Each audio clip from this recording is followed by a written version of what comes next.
नमस्कार, आप देख रहे हैं इंडिया हेडलाइन 24 न्यूज। आपके साथ मैं हूं ममता सिंह। तो चलिए शुरुआत करते हैं आज की कुछ खास बड़ी खबरों से। आज हम उस जिले की बात कर रहे हैं जहां पिता बेटी बेटा की मृत्यु हो जाती है। उस जिले की बात कर रहे हैं जहां एसआई की मौत हो जाती है। उस जिले की बात कर रहे हैं जहां collector SP SDOP additional SP की तबादला होता है। मैं उस जिले की बात कर रहा हूं जहां बीपीएल के नाम पर 3,000 रुपए लेते हैं और अमीर को गरीब बनाते हैं। मैं उस जिले की बात कर रहा हूं जहां पत्रकार को पुलिस घसीट कर ले जाती है। चलिए बात करते हैं मऊगंज जिला कलेक्ट्रेट परिसर में एक असाधारण स्थिति बन गई जब एक पत्रकार को पुलिस द्वारा सारे घसीट कर पकड़ कर ले लिया गया। यह पूरा घटनाक्रम उस समय घटा जब कांग्रेस ईडी की कार्रवाई के विरोध में धरना प्रदर्शन कर रही थी। घटना तब तुम पकड़ गई जब पत्रकार मिथिलेश त्रिपाठी को नई गढ़ी थाना प्रभारी जगदीश सिंह ठाकुर द्वारा बिना स्पष्ट कारण के पकड़ कर ले गए। प्रत्यक्षदर्शियों ने बताया कि पत्रकार को बरदात के साथ खींचकर पुलिस वाहन में डाला गया और नई गढ़ी की ओर रवाना कर दिया गया। ये क्या हो रहा मऊगंज में हमारी समझ में नहीं आ रहा, लेकिन आपको क्या समझ में आ रहा है? ये कैसी दबंगई है? जैसे ही जानकारी मिली मऊगंज विधायक प्रदीप पटेल मौके पर पहुंचे और पुलिस की कार्रवाई पर तीखा विरोध जताया। उन्होंने इसे गुंडागर्दी करार देते हुए कहा, एक विधायक पुलिस को गुंडागर्दी बता रहे हैं। आखिर क्यों? ये सबसे बड़ा सवाल भी है। अगर मेरी वजह से विधायक कह रहे हैं, अगर मेरी वजह से किसी पत्रकार पर कार्रवाई हो रही है तो मैं आज ही विधानसभा अध्यक्ष से इस्तीफा देने को तैयार हूं। ये बात आ गई इस्तीफा देने की। सुनिए ये विधायक क्या कह रहे हैं, अगर पत्रकार को मेरी वजह से तकलीफ हो रही है तो आज ही हम विधानसभा से इस्तीफा दे रहे हैं। ऐसा क्यों विधायक जी, ऐसा आपके विधानसभा में क्यों हुआ?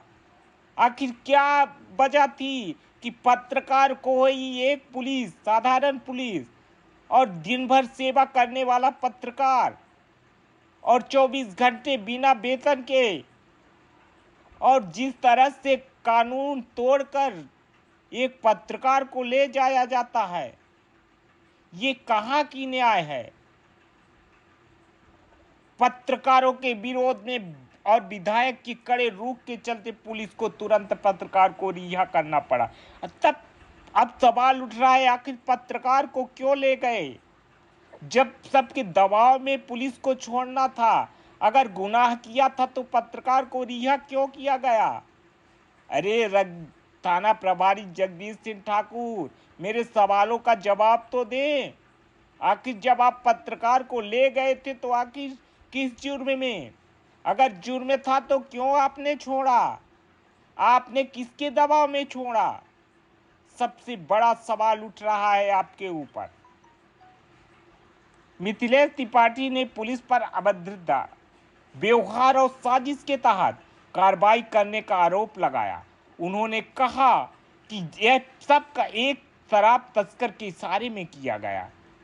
त्रिपाठी ने यह भी बताया कि जब उन्होंने विधायक को फोन किया तब पुलिस ने उन्हें और अधिक अशब्द कहे। ये कहीं न कहीं आपको बता दें, पुलिस और विधायक प्रदीप पटेल के तालमेल की कमी यहाँ पर दिख रही है। जिस तरह से पत्रकार को घसीट कर ले जाया जाता है और किसी से हेल्प लिया जाता है, फिर उसे भी मर्यादा लांघ दिया जाता है।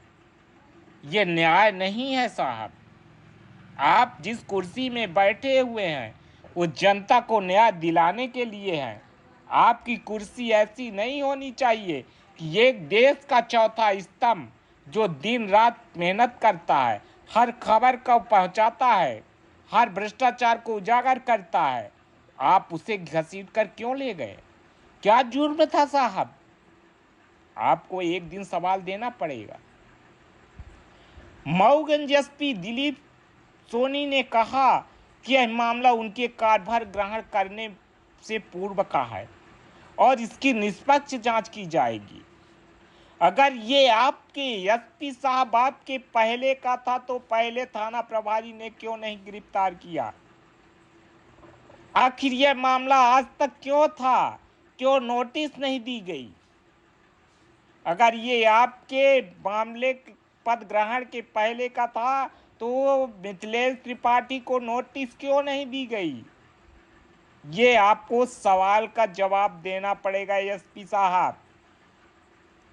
यह मामला न सिर्फ पुलिस की भूमिका पर सवाल खड़ा करता है बल्कि पत्रकारों की स्वतंत्रता और सुरक्षा को लेकर भी चिंता पैदा करता है।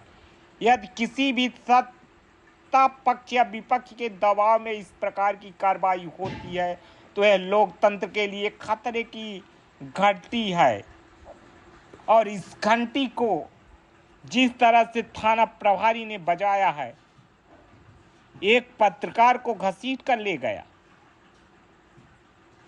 ये बहुत गलत किया।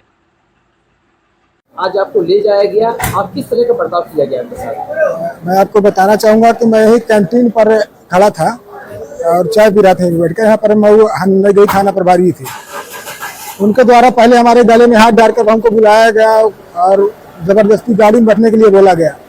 मैंने इसका विरोध किया कि क्या बात क्या है, मामला मेरे को बताया जाए। उन्होंने कहा पहले गाड़ी में बैठ फिर इसके बाद बात करते हैं। उनके द्वारा काफ़ी अभद्रता पूर्वक बात की गई है, शब्दों का प्रयोग किया गया। और फिर गाड़ी में बैठने के बाद पता चला कि जब मेरे पास सब लोगों के फ़ोन आने लगे तो मेरा फ़ोन छुड़ा लिए। विधायक जी का फ़ोन आया तो यहाँ तक कि उन्होंने विधायक जी को भी शब्दों को पहले बोले तुम्हारे आका का फ़ोन आ गया है। ऐसी माँ बहन की गाली उनको भी दी गई थाना प्रभारी द्वारा, उनके जो दो साथ उनके जो पुलिसकर्मी थे उनके भी द्वारा। और वहाँ जाने पर पता चला कि जो नई गढ़ी शराब दुकान का कोई तस्कर है पिंटू साकेत, उसका कोई करिंदा है, उसके खिलाफ मेरे खातिर जो है कोई FIR वहाँ पर दर्ज की गई पूर्व में, जिसकी जानकारी मुझे नहीं थी, ना मेरे को सूचना दी गई, ना किसी प्रकार का नोटिस जानकारी देना चाहिए। सारे नियमों को दर्ज कुल मिलाकर नई गढ़ी थाना प्रभारी की गुंडागर्दी देखी गई है। जिस तरह से पत्रकार की आवाज को दबाया, मेरे खिलाफ मेरे द्वारा उनके कई ऐसे खुलासे हैं जिनको किया गया है। तस्करों का संरक्षण वो करते थे, उनके ऊपर पैसा लेन देन का आरोप लगा था। यहीं पर पुलिस अधीक्षक कार्यालय में आकर पीड़ितों ने आवाज अपनी उठाई थी, उसको मैंने चलाया था। उनके द्वारा कहा गया कि मेरे खिलाफ खबर चलाते हो तो तुम्हारी पत्रकारिता जो है आज से बंद हो जाएगी, और हरिजन एक्ट सहित और NDPS एक्ट सहित कई मामलों में फंसाने की धमकी दी गई है। सुनियोजित तरीके से पूरा चूंकि मेरे को यदि ऐसा कोई मामला था तो उनको प्रथम दृष्टया मेरे को नोटिस जारी करना था, सूचना देते, मैं जाकर उसमें अपना कथन देता, लेकिन ऐसा कोई कुछ भी नहीं किया। अचानक आए, अचानक ये सब जो है पूरा। इस पूरे मामले पर जो स्थानीय विधायक है प्रदीप पटेल जी भी आए जी, पुलिस अधीक्षक के सामने किस प्रकार का आश्वासन मिला है? स्थानीय विधायक के आने के बाद ही कुछ आज जगी है कि हो सकता है कि लोकतंत्र का चौथा स्तंभ बचा रहे, जिस तरह से पुलिस अधीक्षक और कलेक्टर महोदय ने आश्वासन दिया है। नहीं तो आज यह मेरे साथ हुआ है, कल आप सबके साथ हो सकता है। मैं ये बताने से चूंकि इस पूरे जो कार्रवाई है, इस कार्रवाई क्या उनके द्वारा थाना प्रभारी के द्वारा क्या वरिष्ठ अधिकारी को सूचित किया गया था? कोई सूचना नहीं है। वरिष्ठ अधिकारी तो बता रहे कि मेरे कोई सूचना नहीं है, और प्रदेश सरकार का एक तो आदेश है, आप सबके पास होगा ना होगा तो मैं उपलब्ध कराऊंगा। यदि पत्रकार के खिलाफ कोई रिपोर्ट दर्ज की जाती है तो पत्रकार सुरक्षा कानून के तहत उसकी उच्च स्तरीय जांच IPS IAS के अधिकारी करेंगे। इसके बाद मामला वहां पंजीबद्ध होगा। लेकिन सारे नियमों को दरकिनार करते हुए उस तस्कर के कहने पर, तस्करों जो जिनके काफी करीबी संबंध नई गढ़ी थाना प्रभारी के पूर्व में रहे और उनके खिलाफ खबर चलती थी, जो सुनियोजित तरीके से मेरे को फंसाने के लिए पूरा प्रयास किया गया है। मैं पूरे पुलिस प्रशासन और प्रदेश सरकार से मांग करूंगा, स्थानीय विधायक से मांग करूंगा कि ऐसे जो यहाँ पर भ्रष्टाचारी और तस्करों को संरक्षण देने वाले थाना प्रभारी जिनको बनाया गया है, इनके ऊपर कार्रवाई करें, नहीं तो ये समझिए कि चौथा स्तंभ खतरे में है। आज हमारी बारी है, कल मेरी बारी है। मेरा नाम है मिथिलेश त्रिपाठी, मैं अमर रिपब्लिक पत्रकार का साप्ताहिक समाचार पत्र का प्रधान संपादक हूँ। मेरा चैनल भी चलता है और पेपर भी है। देखिए, बहुत गलत है। एक पत्रकार जो चौथा स्तंभ होता है, अगर किसी प्रकार की कोई बात ऐसी घटना होती है या कोई ऐसा अपराध होता है तो वरिष्ठ अधिकारी को बताना पड़ता है। वरिष्ठ अधिकारी से वही मैंने पूछा तो उनके संज्ञान में कुछ नहीं है। तो ये फुल गुंडागर्दी जैसी बात है और ये असहनीय है। क्या ये पत्रकार की एक आवाज बंद करने की? गुंडे लोग तो हमेशा पत्रकार के विरोध में, क्योंकि पत्रकार लोग स्पष्ट खुल करके बोलने वाले लोग होते हैं। जो गुंडागर्दी करेगा उसको तकलीफ होगी। क्या चौथे स्तंभ पर इस तरह से ये चल रहा है और आपकी सरकार क्या इसमें पत्रकार? नहीं, हम तो चौथे स्तंभ जो है पत्रकार उनके साथ में भी है, सरकार भी साथ में है। अभी हमारे पास उन पत्रकार का आवेदन भी आया है, एसपी से भी बात हुई, कलेक्टर से भी बात हुई। जरूरत होगी तो ऊपर दिलवाएंगे, बिल्कुल ऊपर भी बात करेंगे, बहुत शीघ्र आपको पता चलेगा। और किसी पत्रकार के साथ इस तरह का कोई भी दुर्व्यवहार करेगा वो बर्दाश्त नहीं किया जाएगा। क्या लगता है बदले की भावना से ये सब किया गया है? अब वो तो बदले की भावना जैसा कुछ अगर आएगा तो देखेंगे, मगर किसी पत्रकार के साथ कोई भी ऐसी बात आती है तो वरिष्ठ अधिकारियों को जरूर बताना चाहिए। बिना वरिष्ठ अधिकारियों के बताए अगर कोई कुछ करता है तो गुंडागर्दी मानी जाएगी। पत्रकारों का तो काम है जनप्रतिनिधि के साथ भी लिखेंगे, पुलिस के भी लिखेंगे। बिल्कुल लिखते हैं, आप लोग लिखते हैं कभी? अभी बताइए, मैं तो 7-8 साल से हो गया, आप सब लोगों ने अच्छा खराब जो भी हमारे बारे में लिखा, कभी मैंने किसी पत्रकार को अगर ऊंची आवाज में बोला हो तो बताइए? नहीं बोला। पत्रकार स्वतंत्र है, वो लिखेंगे, अगर वो नहीं बोलेंगे तो कौन बोलेगा? और इसलिए पत्रकार को अधिकार है, वो पक्ष और विपक्ष दोनों चीजें लिखेंगे। कहीं सही दिखेंगे तो उसको लिखेंगे, कहीं गलत दिखेगा तो उसको भी लिखेंगे, मगर बदले की भावना से अगर कोई ये करता है तो गुंडागर्दी। मामला सामने आ रहा है, पिंटू साकेत जो कि 307 का आरोपी है और उसके करिंदे ने आरोप लगाया मिथेश त्रिपाठी ने हमसे 10,000 रुपए की डिमांड करी, नहीं तुमको फंसा दो। तो क्या एक तस्कर की बात को पुलिस सही मान रही है और उस पर कार्रवाई कर रही है? व्यक्तिगत रूप से पुलिस किसी मामले में इन्वॉल्व होगी तो उसको छोड़ा नहीं जाएगा। पुलिस डिपार्टमेंट को बदनाम करने वाला अगर कोई कर्मचारी होगा तो उसको भी नहीं बख्शा जाएगा। मध्य प्रदेश सरकार में पुलिस जो काम कर रही है, जनता के कल्याण के लिए काम कर रही है, और पुलिस की में बैठ करके कोई व्यक्ति अगर गुंडागर्दी के साथ काम करेगा तो वो बख्शा नहीं जाएगा। निश्चित रूप से आज एक आतंकवादी की तरह उसको घसीट के ले जाए, वो सब जानकारी में आया, उनका आवेदन मिल गया है, उसको पूरी कार्रवाई होगी। पुलिस अधीक्षक कार्यालय पहुंचे हुए हैं आप? यहाँ पे पता चला कि लोकतंत्र को बुलडोजर से ढाया जा रहा है और पता चला कि लोकतंत्र को बनाने के लिए और लोकतंत्र को बचाने के लिए और लोकतांत्रिक देश बनाने के लिए बहुत सारे लोगों ने बलिदान दिया है। हमको लगा एक बलिदान की ज़रूरत है, उसके लिए मैं जबलपुर से सीधे यहाँ आ रहा हूँ। सबसे 2-3 सवाल है आपके माध्यम से जगदीश ठाकुर को और एसपी साहब को भिजवा दीजिएगा कि एक गरीब ब्राह्मण की 80 वर्ष की मां के साथ बलात्कार करने की खुलेआम धमकी दी गई, ऑडियो वायरल हुआ। एक तथाकथित तस्कर जिसकी तस्करों के साथ सांठगांठ का पैसे लेन देन का ऑडियो वायरल हुआ, उसको पकड़ने की और जेल भेजने में इनकी छुच्छी जो थी तो ढीली हो गई और हवा निकल गया। एक नाबालिग की हत्या हुई, एक लौता पुत्र था, आज सालों हो रहे हैं, इनका फ्यूज उड़ गया उस हत्या का खुलासा करने का। एक गरीब सोनी परिवार के लड़के को 4-4 गोलियां मारी गई और यहाँ के तथाकथित अपराधियों के संरक्षक और रिश्तेदारों परिवार का सदस्य है, नामजद है। थाना प्रभारी जगदीश ठाकुर को भी पता है कि कौन गोली चलाया था, और अगर वो पकड़ जाए तो इस सारे नई गढ़ी और मऊगंज क्षेत्र के अपराधी जो हैं उनका संरक्षक आका कौन है, और 1000 से ज्यादा अवैध पिस्टल और कट्टों का खुलासा हो जाए। उनको पकड़ने के लिए पैर कांपने लगते हैं, पैरालिसिस मार जाता है।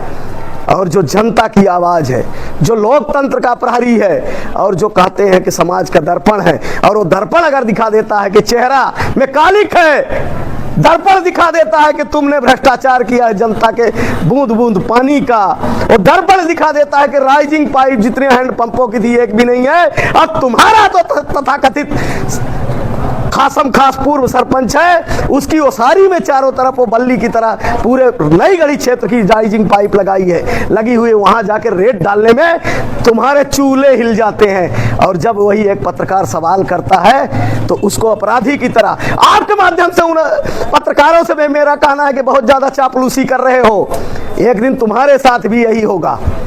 पानी बगैर तुम्हारा भी परिवार मरेगा, और हो न हो जिस दिन हत्या उस सुभाष के बेटे की तरह तुम्हारे परिजन की होगी, समझ में आएगा। मैं बोलता हूं, बोलता था, बोलता हूं, बोलता रहूंगा।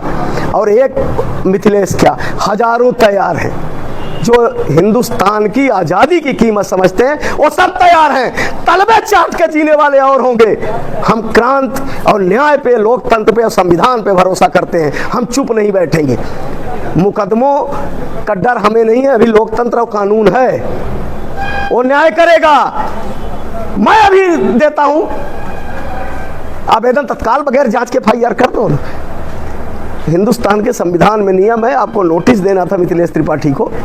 नोटिस के बाद अगर नहीं आते तो आप गिरफ्तारी करते।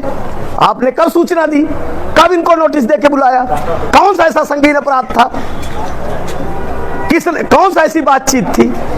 हो सकता है कि कोई व्यक्ति ऐसे, मैं चाहूं किसी दुकान में सामान लूं या मेरा गेहूं बेचूं, मसूर बेचूं और कहीं पैसा मैं लेता रहूं तो तुम वीडियो करके और सामने वाले से को बैन करके और उससे आवेदन लिखवाओ कि लिखो कुंज बिहारी के नाम की हफ्ता वसूली कर रहा था। किस बात के लिए पैसा? मिथिलेश त्रिपाठी का कहना है कि उसने विज्ञापन लगवाया था, तो विज्ञापन का मैं भी पैसा देता हूं और मध्य प्रदेश नहीं, हिंदुस्तान की सरकार विज्ञापन का पैसा देती है, सारे पेपरों को देती है। सारे पेपर वालों पे अड़ीबाजी का केस चलाओ ना, हिंदुस्तान टाइम्स हो, कोई भी हिंदुस्तान का पेपर हो, सब विज्ञापन का पैसा सरकार से लेते हैं। उनके ऊपर, सबके ऊपर अड़ीबाजी का केस चलाओ ना, क्योंकि वो भी सरकार के खिलाफ चलाते हैं, वो भी तुम्हारे खिलाफ चलाते हैं। तो लगा दो सब पे अड़ीबाजी, तब मानो कि मिथिलेश पे भी लगा दो। क्या होगा अगला कदम जिस प्रकार से पत्रकार पर हमला किया गया? जो कदम है हिंदुस्तान के न्याय और बापू का जो मार्गदर्शन था उसके हिसाब से पानी के लिए सत्याग्रह शुरू करेंगे। पिपर छता की लूट, लालगंज के तालाब की लूट, नल जल की लूट, इतनी बड़ी लूट पे मौन हो और 10,000 या 2,000 कोई पत्रकार एडवर्टाइज का ले रहा है तो उस पे फर्जी FIR और वो भी बंद करके, तो चुप नहीं बैठेंगे। एक नहीं 1000 हो जाए, FIR तुम्हारे हाथ में है, संविधान न्याय हमारे पास रास्ते हैं, हम न्यायालय जाएंगे। और CCTV फुटेज की अभी हमने RTI अपने साथियों को कहा था, अगर नहीं लगी है तो कल RTI से हम CCTV फुटेज की मांग करेंगे और उसके आधार पर हम न्यायालय की शरण में जाएंगे। वक्त हो गया छोटे से ब्रेक का। ब्रेक के बाद फिर से हाजिर होंगे ऐसी कुछ खास बड़ी खबरों के साथ। तब तक के लिए नमस्कार। हर खबर की अपडेट पाने के लिए आप हमारे चैनल को सबसे पहले सब्सक्राइब करें।